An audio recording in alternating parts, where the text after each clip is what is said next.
Yung kulang na isa. Hey guys, dumating na yung mga parcel ko para sa aayusan naming unit. Mag-unboxing tayo guys.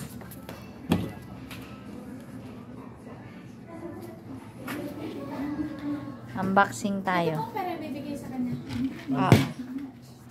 Unbox tayo guys. Paano mga pinag-order ko para sa ano namin.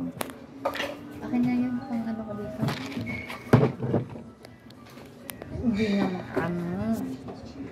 Mabigat. Ayan.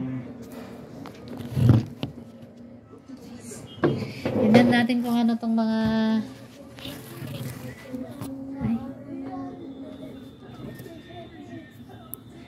pinag-order namin guys.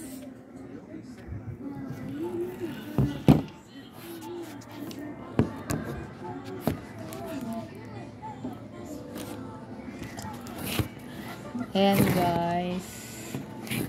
Itong mga pinag-order namin.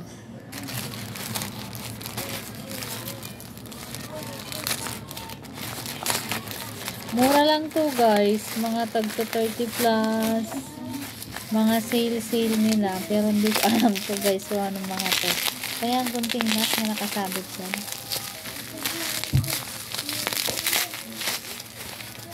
Ano kaya to? Ay ito lang pala. Clubs guys.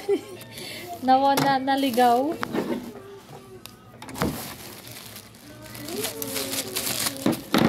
Ito naman guys, 15 pesos lang ang kuha ko dito guys.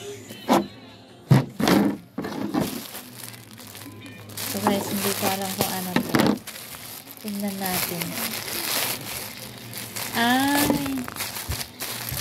Ito guys, dalawa na. Sa ano to ng chair? 56. Ay, ganito pala. 56 ang isa. So guys, manipis. Manipis siya. Combination kasi nito yan. Hala guys, manipis pala. Para sa pillows ko sana. Maliit. Para sa maliit lang. Kaya pag nag-order kayo sa Shopee guys, diba? Ay, okay din naman. Kaso manipis lang siya. Manipis yung tela. Tapos, may isa pa. Tingnan natin to guys. Kung ano yung mga quality niya. Kung mura lang talaga. Mura lang talaga. Yung quality din. Hindi rin ganun kaganda. Yung tagasig natin.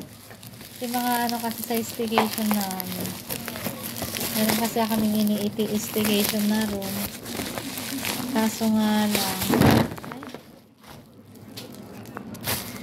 Nako. Ito siya no, na-order ko. Magkano lahat ito dyan?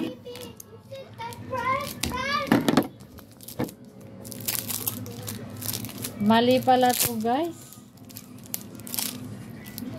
Huwag na kayong umorder sa online guys. Iba talaga pag personal na ano nyo. Personal na binibili nyo na. Maganda. Yung mga quality. Hindi siya worth it guys. Pagkano lahat to? Ha?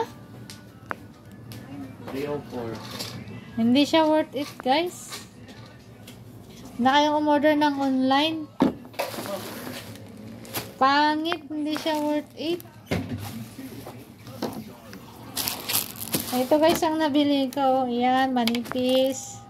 Tapos ito pala yun. Kala ko ano 100, magkano to? Parang nasa 59. Tapos ito kakapiranggot lang guys na cloves. Ayan. Ayan, kakapiranggot lang yan. Tapos, ito lang, 304 lahat, guys. Hindi siya worth it sa ano. Hindi siya worth it sa presyo sa mga in-order ko. Flex ko lang para wag na kayong umorder sa online. Maigi talaga, ano, kayo mismo yung bibili. Ayan, guys. Yan lang. 304 na to, guys. Ayan lang. Tapos, isang maninipis na ano. Hindi siya good quality.